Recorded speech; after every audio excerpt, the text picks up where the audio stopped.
السلام علیکم فرینڈس، تو آج کی اس ویڈیو میں ہم عید و بقرعید کا بیان پڑھیں گے اور قربانی کا بیان اور موت اور غسل و کفن کا بیان، تو یہ ہم اگلی ویڈیو میں دیکھیں گے۔ تو چلیے شروع کرتے ہیں۔ عید و بقرعید کا بیان کیا ہے؟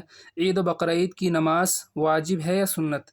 تو عید کی یا بقرعید کی نماز کیا ہے؟ تو بقرعید کی نماز جو ہے واجب ہے، ٹھیک ہے، کیا ہے؟ واجب ہے، مگر ان کے واجب اور جائز ہونے کی وہی شرطیں ہیں جو جمعہ کے لیے ہیں۔ جو جمعہ کے لیے ہے وہی شرطیں کیا ہے؟ ان نمازوں کے لیے بھی ہے۔ صرف فرق اتنا ہے کہ جمعہ میں خطبہ شرط ہے اور عیدین میں سنت ہے، ٹھیک ہے۔ جمعہ میں کیا ہے؟ شرط ہے۔ اگر خطبہ نہیں دیا جمعہ کا تو کیا ہوگا؟ نماز کیا ہوگا؟ صحیح نہیں ہوگی۔ اور عیدین میں کیا ہے؟ خطبہ دینا سنت ہے۔ دوسرا فرق یہ ہے کہ جمعہ کا خطبہ نماز سے پہلے ہے اور عیدین کا خطبہ کیا ہے؟ نماز کے بعد ہے۔ اور تیسرا فرق یہ ہے کہ عیدین میں جو ہے اذان و اقامت نہیں ہے، صرف 2 بار کیا ہے؟ الصلاۃ جامعہ، ٹھیک ہے۔ کس میں؟ عیدین میں صرف کیا ہے؟ ہمیں یہ کہنا ہے، اس میں نہ اذان ہے نہ اقامت ہے، صرف آپ کیا کہیں؟ الصلاۃ جامعہ کہنے کی اجازت ہے، ٹھیک ہے، نماز کے لیے کیا ہے؟ جمع ہونا۔ تو کیا کیا فرق ہو گیا اس میں؟ جمعہ کا خطبہ کیا ہے؟ جمعہ کیا ہے اس میں؟ دیکھیے، جمعہ کیا ہے؟ واجب ہے، اور عیدین کا خطبہ کیا ہے؟ سنت ہے، ٹھیک ہے۔ یہ میں نے بتا دیا آپ کو، خطبہ کیا شرط ہے اور عیدین کا خطبہ کیا ہے؟ سنت ہے۔ دوسرا فرق یہ بتا دیا کہ جمعہ کا خطبہ کیا ہے؟ پہلے ہوتا ہے، عید کا خطبہ کیا ہے؟ بعد میں ہوتا ہے۔ اور تیسرا فرق کیا ہے؟ عید کے دن کیا ہوتی ہے؟ اذان و اقامت نہیں ہوتی ہے، جبکہ جمعہ میں کیا اذان و اقامت ہوتی ہے۔ صرف عید کے دن جو ہے آپ کو کیا کہنا ہے؟ الصلاۃ جامعہ کہنا ہے۔ یہ بہار شریعت میں، اگر آپ کو ڈیٹیل میں پڑھنا ہے تو آپ یہ بہار شریعت پڑھ سکتے ہیں۔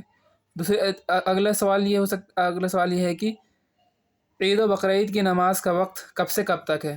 ٹھیک ہے، عید کی نماز کا وقت کب سے کب تک ہوتا ہے؟ تو عید و بقرعید کی نماز کا وقت ایک کیا ہے؟ نیزہ آفتاب بلند ہونے سے زوال کے پہلے تک، ٹھیک ہے۔ جیسے ایک نیزہ جو ہے زوال، جیسے سورج نکل رہا ہے، سورج نکلنے سے جو ہے جب سورج بیچ آسمان میں ہو جاتا ہے، ٹھیک ہے، جس کو ہم زوال کہتے ہیں، جب تک جو ہے عید کی نماز کا وقت رہتا ہے۔ اس کے بعد کیا ہے؟ عید کی نماز پڑھنے کا طریقہ کیا ہے؟ وہ ہم طریقہ پورا آپ کو بتائیں گے۔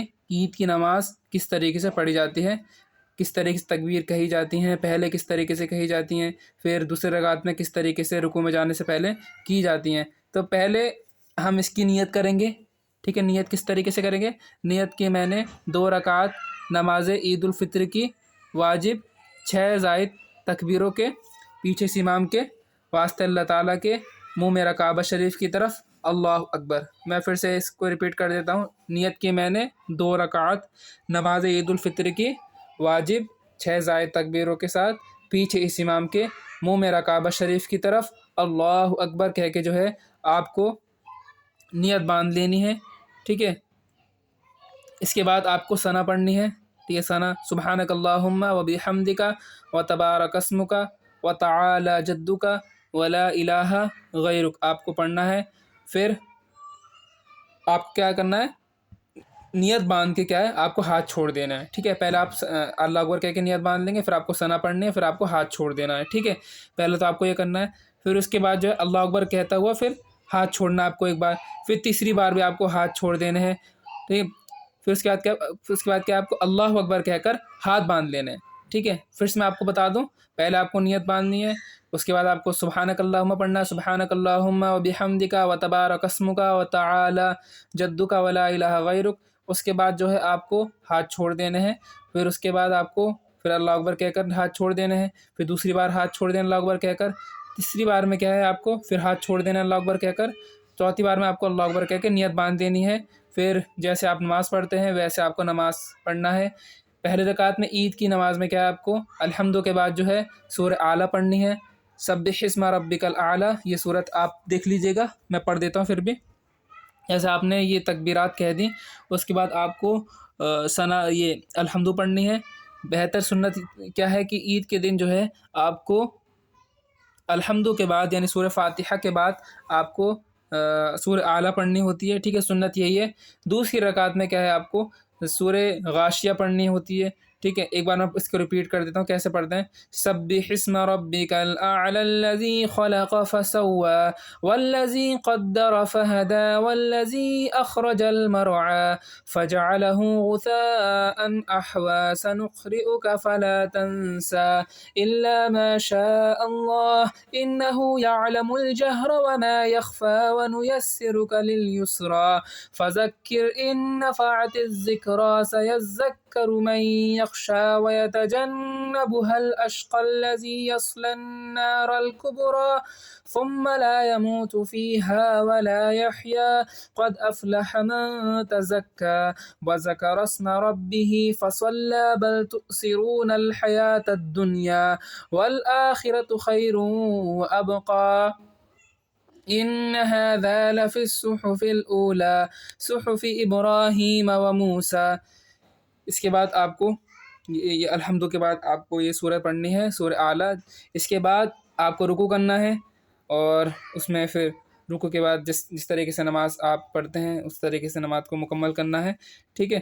پھر جب آپ دوسری رکعت میں کے لیے آپ کھڑے ہوں گے اس میں آپ کو الحمد پڑھنا ہے۔ الحمد کے بعد آپ کو سورہ ملانی ہے، یعنی سورہ غاشیہ آپ کو پڑھنا ہے۔ سورہ غاشیہ پڑھنے کے بعد، ٹھیک ہے، اس کو دیکھیے، چوتھی اس میں آپ کو اللہ اکبر کہنا ہے۔ اللہ اکبر کہہ کر آپ کو، جیسے آپ نے الحمد پڑھی، الحمد کے بعد جو ہے سورہ غاشیہ پڑھی، سورہ غاشیہ پڑھنے والے کو تکبیر کہنی ہے، ایک بار تکبیر کہنی ہے، پھر دوسری بار تکبیر کہنی ہے، تیسری بار تکبیر کہنی ہے، چوتھی بار جیسے تکبیر کہیں گے اللہ اکبر، اس میں جو ہے آپ کو اس کے بعد کیا کرنا ہے، آپ کو رکوع میں چلے جانا ہے، ٹھیک ہے۔ پھر جس طریقے سے آپ نماز کو مکمل کریں گے اس طریقے سے آپ کو مکمل کرنا ہے نماز۔ سلام پھیرنے کے بعد جو ہے امام کیا کریں گے، 2 خطبے پڑھیں گے، ٹھیک ہے۔ کیا کریں گے امام صاحب، 2 خطبے پڑھیں گے۔ 2 خطبے پڑھنے کے بعد پھر دعا مانگنی ہے۔ اب عید الفطر کے دن کیا ہے، کون کون سے کام کیا مستحب ہیں، ٹھیک، کون کون سے کام ایسے ہیں جس کو کرنے سے کیا ثواب ملتا ہے۔ تو حجامت بنوانا، ناخن تراشوانا، ناخن کاٹنا، اور مسواک کرنا، ٹھیک ہے، اچھے کپڑے پہننا، خوشبو لگانا، صبح کی نماز کیا ہے محلہ کی مسجد میں کیا ہے پڑھنا، یہ کیا ہے مستحب ہے۔ عیدگاہ کیا ہے سویرے جانا چاہیے، لیٹ نہیں جانا چاہیے۔ نماز سے پہلے کیا ہے صدقہ فطر ادا کرنا چاہیے، ٹھیک ہے، جو بھی صدقہ فطر ہے اس کو کیا ادا کر دیں۔ عیدگاہ تک کیا پیدل کیا جانا چاہیے، یہ نہیں کہ گاڑی وغیرہ سے جائیں۔ دوسرے راستے سے واپس آنا ہے، ایک راستے سے جائیں دوسرے راستے سے واپس آنا کیا مستحب ہے، ٹھیک ہے۔ ضروری نہیں ہے کہ مطلب کہ دوسرے راستے میں مستحب ہے، اس سے کیا آپ کو ثواب زیادہ ملے گا۔ اس کے بعد اب دیکھیے نماز کے لیے جانے سے پہلے کہ طاق یعنی 3، 5، 7 کھجوریں کھا لینا چاہیے، طاق کھجوریں کھا لینا چاہیے، ٹھیک ہے، 3 کھا لیں، 5 کھا لیں، 7 کھا لیں، اور کھجور نہ ہو تو کوئی میٹھی چیز کھا لیں، ٹھیک ہے۔ نماز سے پہلے خوشی ظاہر کرنا، ٹھیک ہے، یہ نہیں کہ غصے میں جانا، آپس میں کیا مبارکباد دینا، دوستوں سے مبارکباد دینا، رشتہ داروں سے ملنا، ٹھیک ہے، خوشی سے پیش آنا۔ اس کے بعد کیا کثرت سے صدقہ دینا، اگر صدقہ ہے ٹھیک ہے تو اگر آپ کو صدقہ واجب ہے تو آپ صدقہ دیں۔ عیدگاہ کیا اطمینان و وقار کے ساتھ نیچ نگاہ کیے ہوئے جانا، یہ سب باتیں ہیں۔ عید الفطر کے دن کیا ہے، یہ کیا مستحب ہے، اس سے کیا ہے ثواب ملتا ہے۔ اب عید الاضحیٰ کے تمام احکام عید الفطر کی طرح میں ہیں یا کچھ فرق ہے؟ تو عید الاضحیٰ اور عید الفطر میں کیا فرق ہے، یہ دیکھیں۔ عید الاضحیٰ کے تمام احکام جو ہیں عید الفطر کی طرح ہیں، صرف بعض باتوں میں فرق ہے، وہ یہ ہے جیسے عید الاضحیٰ مستحب یہ ہے کہ نماز ادا کرنے سے پہلے کچھ نہ کھائیں۔ عید الاضحیٰ میں کیا ہے نماز ادا کرنے سے پہلے کچھ نہیں کھاتے ہیں، جبکہ عید الفطر میں نماز ادا ہونے سے پہلے کیا ہے شیرنی وغیرہ، کھجور وغیرہ کھا کر جانا چاہیے، اس میں نہیں کھاتے ہیں۔ اگرچہ قربانی نہ کرنا، اگر آپ قربانی نہیں کر رہے ہیں تب بھی کچھ نہیں کھا کے جانا ہے۔ اس کے بعد کیا ہے اور کھا لیا تو کراہت نہیں، کوئی وہ نہیں ہے، مسئلہ نہیں ہے۔ عید کا جو ہے دوسرا کیا ہے عیدگاہ کے راستے میں بلند آواز سے تکبیر کہتا ہوا کیا جائے، تو کیا کہنے اللہ اکبر لا الہ الا اللہ واللہ اکبر وللہ الحمد۔ جبکہ عید الفطر میں کیا ہے آپ کو بلند آواز سے نہیں کہنی تکبیر، اللہ اکبر لا الہ الا اللہ واللہ اکبر وللہ الحمد، یہ آپ کو عید الفطر میں آہستہ سے کہنا ہے، اور عید الاضحیٰ میں آپ کو بلند آواز سے کہہ کر چلنا ہے، ٹھیک ہے۔ قربانی کرنی ہو تو مستحب یہ ہے کہ اس میں پہلی سے 10ویں ذی الحجہ تک نہ حجامت بنوائے اور نہ ناخن تراشوائے۔ مان لیجیے جس کے گھر میں قربانی ہو رہی ہے تو پہلی ذی الحجہ سے 10ویں ذی الحجہ تک نہ ناخن تراشوائے، پہلے سے تراشوا لے، پہلے سے کٹوا لے، ہے نا۔ 9ویں ذی الحجہ کی فجر سے 13ویں کی عصر تک ہر فرض نماز میں کیا ہے، پنجگانہ میں کیا آپ کو مستحب کیا ہے، آپ کو تکبیر کہنی ہے، ٹھیک ہے۔ اور ایک بار بلند آواز سے آپ کو ایک بار بھی کہہ سکتے ہیں، 2 بار بھی 3 بار بھی کہہ سکتے ہیں، ٹھیک ہے۔ اور 3 بار کیا افضل ہے، اس میں کیا ہے، اس تکبیر کیا کہتے ہیں، تکبیر تشریق کہتے ہیں، اس کا نام کیا ہے، تکبیر تشریق۔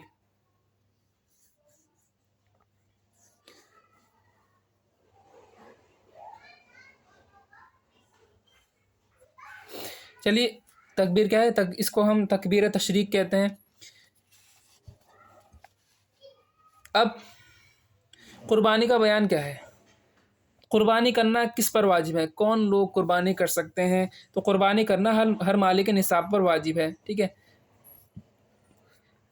اس کے بعد قربانی کا مالک نصاب کون ہے، مطلب کون لوگ قربانی کر سکتے ہیں، تو قربانی کا مالک نصاب جو ہے وہ شخص ہیں جو 52.5 تولہ چاندی یا 7.5 تولہ سونا کا مالک ہو، اتنا سونا ہو ان پر، یا 52.5 تولہ چاندی ہو یا 7.5 تولہ سونا ہو، اتنا مالک ہو، تو اس پہ کیا ہے، قربانی کرنا کیا ہے، اس پہ واجب ہے۔ یا ان میں سے کسی ایک کی قیمت کا سامان، تجارت یا سامان یا غیر تجارت کا مالک ہو، اور مملوکہ چیزیں حاجت اس لیے سے زائد ہوں، ٹھیک ہے، جو چیزیں ہیں، ٹھیک ہے، گھر کی، اس کے علاوہ حاجت اس لیے سے زیادہ زائد چیزیں ہوں اور ان کی قیمت اتنی ہو، تو اس پہ کیا ہے، قربانی کرنا کیا ہے، واجب ہے۔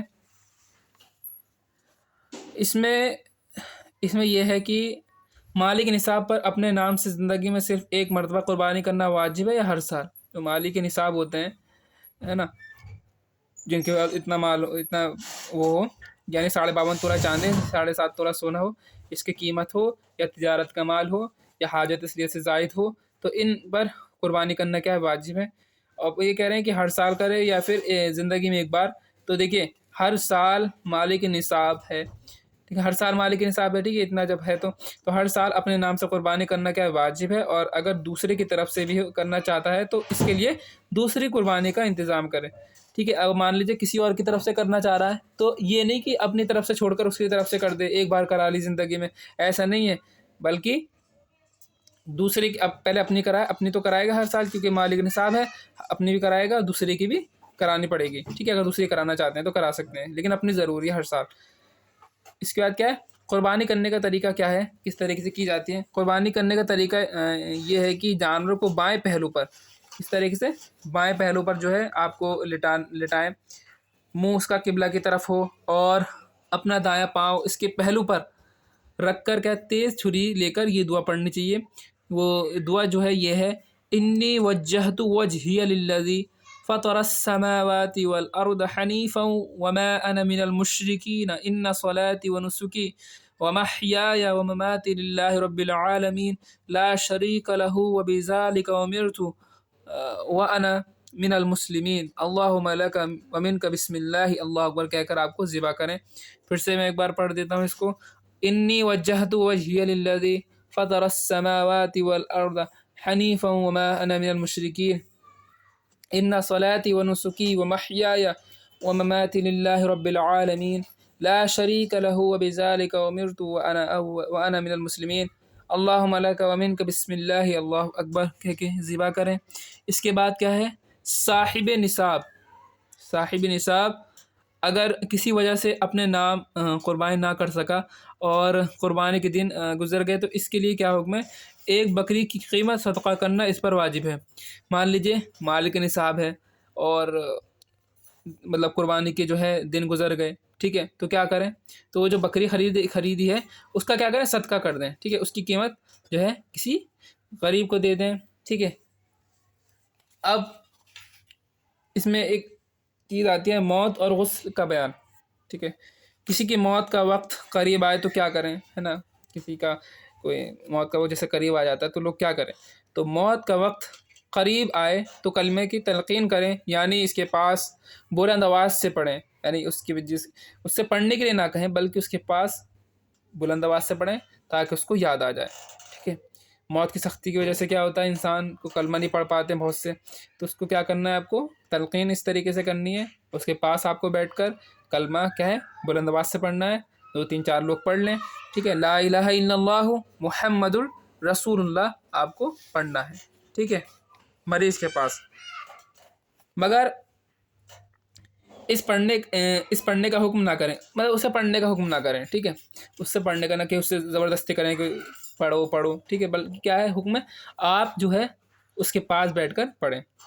اور جب روح نکل جائے تو ایک چوڑی پٹی جبڑے کے نیچے سے لا کر کیا ہے سر پر باندھ دیں تاکہ منہ کھلا نہ رہے اور آنکھیں بند کیا ہے کر دی جائیں۔ تو جبڑے کے نیچے کیا ہے آپ کو ایک کیا ہے چوڑی پٹی باندھ دینی ہے، ٹھیک ہے، تاکہ جو ہے منہ جو ہے کھلا نہ رہے۔ کبھی کبھی ایسا ہوتا ہے کہ مردے کا جو منہ ہوتا ہے وہ کھلا رہ جاتا ہے، ٹھیک ہے، پھر بند نہیں ہوتا ہے، تو پہلے سے آپ یہ کریں۔ اور ہاتھ پاؤں جو سیدھے کر دیں، ٹھیک ہے، ٹیڑھے نہ ہوں۔ میت کے نہلانے کا طریقہ کیا ہے، ٹھیک ہے، جب کہیں میت ہو جاتی ہے تو اس کو کس طریقے سے نہلایا جاتا ہے، وہ طریقہ میں بتا دوں آپ کو۔ تو میت کے نہلانے کا طریقہ یہ ہے کہ جس چارپائی یا تختہ پر نہلانے کا ارادہ ہو تو اس کو کیا دھونی دینی ہے آپ کو، اگربتی سے دھونی دینی ہے یا پھر کوئی لوبان وغیرہ دیکھ لیں، تو اس چارپائی کو 5 7 بار اس کو دھونی دے دیں، اور میت کو اس پر لٹا کر ناف سے گھٹنوں تک کیا ہے کسی کپڑے سے اس کو جو ہے چھپا دیں، اس کو چھپا دیں۔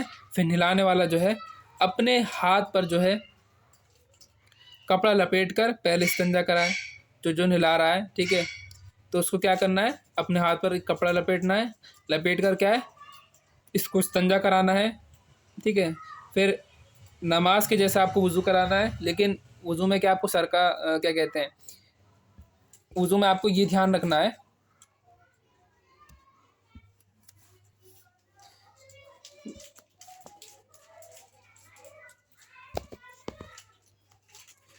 تو نہلانا کس طریقے سے ہے، تو پہلے آپ ناف سے گھٹنے تک کیا ہے اس کو ڈھک دیں، ڈھکنے کے بعد پھر جو بھی مطلب نہلانے والا ہو وہ اپنے ہاتھ پر کپڑا باندھ لے، اس کو استنجا کرائے، استنجا کرانے کے بعد پھر اس پہ نماز کی طرح آپ کو وضو کرانا ہے۔ وضو کرانے میں مطلب اس طریقے سے وضو کرانا ہے، کیا کہتے ہیں، آپ کو کلی نہیں کرانا ہے، ناک پانی نہیں ڈالنا ہے، ٹھیک ہے، بلکہ کیا کرنا ہے ناک میں روئی وغیرہ سے کیا ہے اس کو تر کرنا ہے، اور نتنوں وغیرہ میں داڑھ وغیرہ پر کیا ہے روئی سے کیا ہے اس کو گیلا کر دینا ہے، کلی وغیرہ نہیں کرانا ہے، کلی کرانے سے کیا ہوتا ہے پانی اندر جانے کا ڈر رہتا ہے، ٹھیک ہے، پھر وہ اندر ہی رہتا ہے پانی۔ تو سر کا مسح کرائیں، پھر پاؤں دھوئیں، مگر میت کے وضو میں کیا ہے گٹوں تک جو ہے پہلے ہاتھ دھونا اور کلی کرنا اور ناک میں پانی ڈالنا کیا نہیں ہے، ہاں کوئی کپڑا یا روئی کی فریری جو ہے بھگو کر دانتوں مسوڑوں پر یا ہونٹوں اور نتنوں پر کیا ہے پھیر دینا ہے، ٹھیک ہے۔ ان چیزوں کو چھوڑ کے پہلے آپ چہرہ دھو لیں، گہنے سمیت ہاتھ دھو لیں، اور سر کا مسح کر لیں، اور دونوں پیر دھو لیں۔ اب پھر سر اور داڑھی کے بال ہوں تو گل خیر یا مسلم کارخانے کے پاک صابن سے کیا دھو لیں، کسی صابن سے دھو لیں، ٹھیک ہے، داڑھی وغیرہ خوشبو والے صابن سے دھو لیں، ورنہ خالی پانی بھی کافی، خالی پانی سے دھو سکتے ہیں اگر صابن وغیرہ نہ ملے۔